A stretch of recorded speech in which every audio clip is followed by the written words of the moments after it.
The matching tattoo. I noticed it first in a photo taken by someone else. My wife's wrist, turned just so, showed a tiny compass inked under the bone. North was a dot. East and west were the idea of lines. I had never seen it before. Temporary, she said, and laughed, which is what people say when permanence shows up uninvited.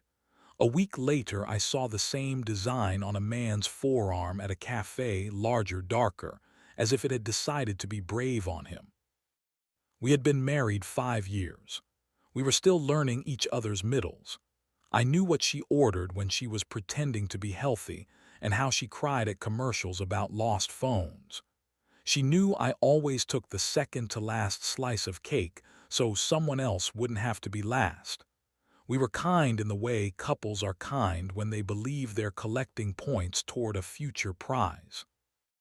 The tattoo unsettled me, not because I hate tattoos, but because it was a decision I hadn't been invited to witness. Decisions are how you tell someone you plan to be the person they think you are. Just for a shoot, she said. Her company had done a campaign about direction. The ink would fade. It didn't. It changed the way she held her cup, how she tucked hair behind her ear, as if it were a microphone for secrets. One night she stayed out late with the team. She came home with wind in her hair and street in her smile. The tattoo flashed when she went to brush her teeth. I said nothing because I didn't know what to ask without opening a drawer I could not close. The next morning I walked past the cafe again.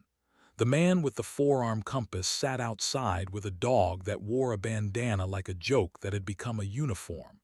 He lifted his cup with the same hand my wife had lifted hers. His north was a dot too. A week later, our friend group went hiking because apparently we were in our nature phase. At the trailhead, the man was there. A friend of a friend, a name I forgot twice. He shook my hand like he already knew how the story ended. When my wife caught up, she saw his wrist and looked like a student who had found the answer key. "Nice," she said too lightly. He smiled the way men smile when they believe they are invisible indoors. We walked for hours. The trail was a ribbon through green that made me feel both lost and obedient. At the lookout, people took photos like proof that being small is a kind of religion. My wife stood next to the man for a group shot, their wrists briefly speaking as if they had met in a different language. I stepped back. The wind was honest, at least. That night I searched the artist's page. Matching tattoos, tiny compasses. "Find your way together," the caption said. The gallery was a parade of wrists and ankles and shoulders that had decided to keep track of each other. I closed my laptop gently as if that could keep the idea from hearing me. When I asked her directly, my wife said she had gotten the compass with a friend. She did not name the friend. I asked if the friend was a woman. She said the tattoo was small. We traded sentences that didn't fit the questions we were asking. Later, she sent me a link to a hotel in another city for a quick work retreat. The hotel's logo was a compass. I told myself I was making connections like a crazy detective.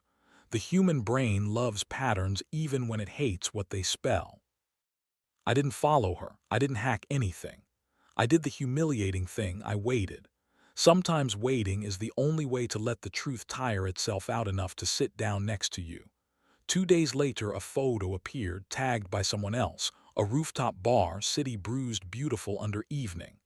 There was my wife, the compass winking, and next to her the man with the bigger compass, both wrists in the same frame as if a cartographer had finally drawn the line he'd been rehearsing.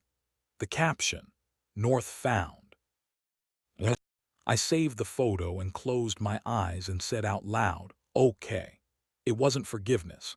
It was the sound of a person who has finally heard what the room has been yelling in whispers. When she came home, I showed her the picture. She cried, not because she was caught, but because she had been rehearsing the cry and now could use it. She said she had felt adrift, that the man made her feel like a version of herself that hadn't missed any exits. I said you don't navigate by someone else's wrist. We tried apologies on like coats. Some fit, most didn't. She said she hadn't meant to hurt me. I said she had meant to be happy. Those motives are siblings that never liked sharing. We sat on the couch where we had once watched shows about people who make obvious mistakes and shouted at them as if volume could change outcomes. We did not shout now. We watched the loop of our silence discover its rhythm. When we separated, the compass watched. North didn't move. East and west pretended to help. I moved into a place near a park where joggers prove to trees that time can be chased. I got a tattoo of my own, nothing to match, nothing to contradict, just a small line on my rib, a mark only I could point to. The artist asked the meaning. I said it was the opposite of a compass. It didn't show the way. It showed that I existed while looking. Sometimes still I see the man at the cafe. The dog got a new bandana. The compass is the same.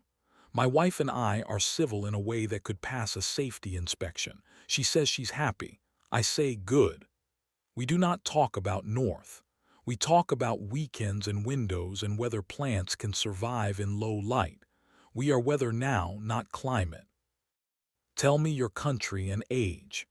If you ever got a matching mark with someone, I hope the map it drew led you back to yourself.